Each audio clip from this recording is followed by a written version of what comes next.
On December 29th of 1999, two high school friends named Loria Bible and Ashley Freeman organized a sleepover to celebrate the latter's 16th birthday.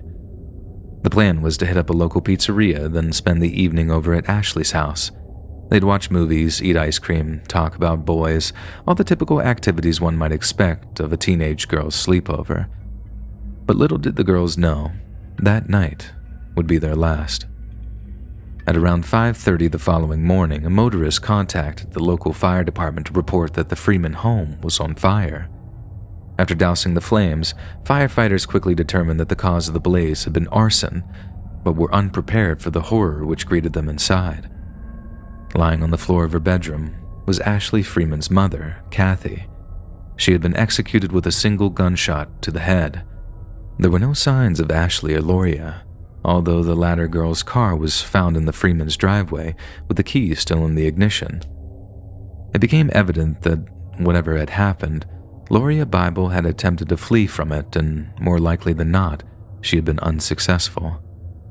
At first, some detectives began to theorize that Ashley's father, Danny, was responsible for the murder of his wife, but the possibility was quickly ruled out after his corpse was discovered under the smoking ruins of his own home. He, too, had been shot execution style. The crime caused a wave of shock and outrage to ripple throughout the local community of Welsh, Oklahoma, as well as the wider region. But despite a vocal public's impassioned demands for justice, no arrests were ever made, and law enforcement was unable to track down either Loria or Ashley. 10 years went by, and police were still no closer to apprehending the girls' abductors. So in a show of dignified acceptance, Ashley Freeman's surviving relatives had her declared dead in absentia. In that time, two convicted serial killers named Tommy Lynn Sells and Jeremy Jones attempted to confess to the girls' murders. In what amounted to a striking contradiction, both men claimed to have abducted and murdered the girls, with Jones claiming to have murdered the Freemans due to their avoidance of drug debts. He also claimed to have driven both Ashley and Loria to an abandoned mine in neighboring Kansas, where he shot them and threw their bodies into an abandoned mine. Jeremy even named the mine that he'd used to dispose of their bodies, but unsurprisingly, no such remains were recovered during the subsequent search. It later emerged that Jones had fabricated the story to get better food and phone privileges whilst incarcerated, a depressingly common criminal practice made infamous by serial killer Henry Lee Lucas. It should also be noted that just a few years after the murder, serious questions were raised regarding the conduct of the Craig County Police Department. Prior to their untimely deaths, the Freeman family had been engaged in a civil dispute with the local branch of law enforcement, prompted by the shooting of their eldest son, Shane. Shane had been caught red-handed stealing a car near East 2nd Avenue and was shot when an officer suspected him of reaching for a weapon. An internal inquiry found the shooting to be a lawful one, but the Freemans ignored the verdict and proceeded to file a wrongful death lawsuit. Experts would later opine that the Freemans had a very convincing argument for wrongful death, and there are claims that the chief of police tried to browbeat the Freemans into dropping their lawsuit. This same chief of police would later profess regret over the way the situation was handled, but denied that his officers were involved in the Freemans' death or the abduction of Ashley and Loria. By April of 2018, the Freeman and Bible families had long since given up on the idea of seeing their girls again. They had accepted the tragic reality that Ashley and Loria was most likely deceased, but there was one wound that hadn't yet healed. Almost 2 decades later, law enforcement seemed no closer to identifying a suspect as they were in the immediate aftermath. Until one day, their phones began to ring. It was the Craig County Chief of Police.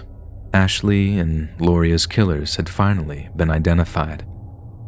Each family remained in a state of shock as they were contacted by a team of state homicide detectives. There was good news, but there was also bad news. The good news was that a 66-year-old named Ronnie Dean Busick was about to be charged with 4 counts of first-degree murder, each pertaining to the Freeman murders. 2 other men were believed to have been involved, but had passed away in prison some years prior. Yet the evidence against Ronnie Busick was so strong that a conviction was inevitable. The mention of evidence allowed detectives to segue into the bad news, at which point The horrifying details of Ashley and Loria's final few hours on Earth were finally brought to light. It was revealed that the girls were indeed murdered over a drug debt, but one belonging to them, not Ashley's parents. Both families were reportedly stunned when they learned of this, as both girls had a clean-cut and innocent figure against a backdrop of casual experimentation. The girls were apparently given repeated warnings before finally their debtors called in Dean Busick, Warren Welsh, and David Pennington to make an example of them. Detectives heard that the men had murdered Ashley's parents before her very eyes, telling her such was the fate of those who tried to steal from their employers. The girls were then dragged outside, kicking and screaming, while one of their childhood homes burned bright in the darkness. They were thrown into a van, driven out to Warren Welsh's secluded double-wide trailer, then subjected to some of the most horrific tortures imaginable. To provide evidence that their work had been completed, the men took Polaroid photographs of the girls, bound and gagged, with terrified looks on their faces. The Polaroids also showed the girls' physical deterioration as they gradually succumbed to the horrors they were forced to endure, while some depicted the men lying next to the victims, smiling and waving, a sickening pride in their eyes. Once the men grew tired of such depravity, the girls were shot, dismembered, and then tossed into a cellar which was later filled with concrete. Busick claimed that only his two departed accomplices knew the location of the cellar, meaning their final resting places are likely to be uncovered sometime in the far future. When the news of Busick's arrest and forthcoming imprisonment were made public, Loria Bible's mother, Lorene, requested an audience with Busick so she might personally question him. Her request was granted, and on April 26 of 2018, she spoke with her daughter's killer by phone. It's believed that Busick offered her his deepest apology, saying that he deeply regretted the horrors that Loria had been subjected to. However, he denied all knowledge of the location of their final resting place. Lorene Bible spoke to the media shortly after her conversation with Busick, telling them, "We welcome all information leading to their recovery. Until they are home with us, this will never be over." Dean Busick officially pled guilty to being an accessory to the Freeman murders during July of 2020 and was sentenced to serve a total of 15 years behind bars. His incarceration marked the closing chapter of a long and deeply haunting tale, but there were some who felt that justice had been insufficient. Two of the three men involved had escaped the shame of being identified as the monsters they really were, and although they were already incarcerated for various other crimes, there's no doubt that if their fellow inmates had been wise to their criminal histories, their lives in prison would have been painful, terrifying, and very, very short. If you enjoyed this scary story, listen to thousands more, either over on the Let's Read YouTube channel or podcast.